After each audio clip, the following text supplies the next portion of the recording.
नमस्कार, आप देख रहे हैं न्यूज़ 18 का डिजिटल प्लेटफॉर्म और मैं हूं आपके साथ जागृति खंतवाल। और आज बात एक ऐसे वैश्विक मंच की जिस पर पूरी दुनिया की नजरें टिकी हुई हैं। रूस के राष्ट्रपति व्लादिमीर पुतिन सितंबर 2026 में भारत आने वाले हैं। मौका होगा नई दिल्ली में आयोजित होने वाले 18वें ब्रिक्स शिखर सम्मेलन का। रूस की सरकारी समाचार एजेंसी TASS के मुताबिक क्रेमलिन के प्रवक्ता दिमित्री पेस्कोव ने पुष्टि की है कि पुतिन 12 और 13 सितंबर को होने वाले इस अहम सम्मेलन में हिस्सा लेने भारत पहुंचेंगे। और ये दौरा इसलिए भी खास है क्योंकि एक साल से भी कम समय पहले ये पुतिन की ये दूसरी भारत यात्रा होगी। इससे पहले दिसंबर 2025 में भी वो भारत आए थे, जहां उन्होंने प्रधानमंत्री नरेंद्र मोदी के साथ 23वें भारत रूस वार्षिक शिखर सम्मेलन में हिस्सा लिया था। उसी दौरान भारत और रूस के बीच रणनीतिक साझेदारी के 25 साल पूरे होने का जश्न भी मनाया गया था। अब एक बार फिर नई दिल्ली वैश्विक कूटनीति का बड़ा केंद्र बनने जा रही है।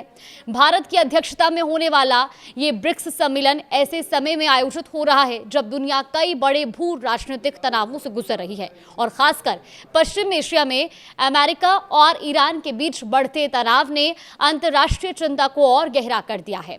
अब ऐसे माहौल में ब्रिक्स देशों का एक मंच पर आना बेहद अहम माना जा रहा है। दिलचस्प बात यह भी है कि रूस के विदेश मंत्री सेर्गेई लावरोव ने संकेत दिए हैं कि इसी साल मॉस्को प्रधानमंत्री नरेंद्र मोदी की मेजबानी की तैयारी भी कर रहा है। ब्रिक्स देशों के विदेश मंत्रियों की बैठक के बाद लावरोव ने कहा कि प्रधानमंत्री मोदी ने रूस यात्रा की पुष्टि करती है।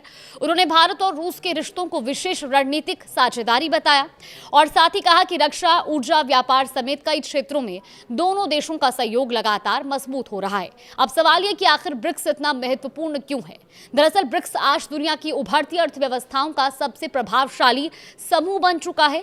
इसमें ब्राजील, रूस, भारत, चीन, दक्षिण अफ्रीका, ईरान, सऊदी अरब और UAE समेत कुल 11 देश शामिल है और ये संगठन राजनीतिक, आर्थिक और रणनीतिक सहयोग को बढ़ावा देने का काम करता है। विशेषज्ञ मानते हैं कि नई दिल्ली में होने वाला इस सम्मेलन सिर्फ एक कूटनीतिक बैठक नहीं होगा, बल्कि बदलते वैश्विक शक्ति संतुलन की दिशा तय करने वाला सबसे बड़ा मंच बन सकता है, क्योंकि इस समय दुनिया युद्ध, आर्थिक अनिश्चितता और नए गठबंधनों के दौर से गुजर रही है।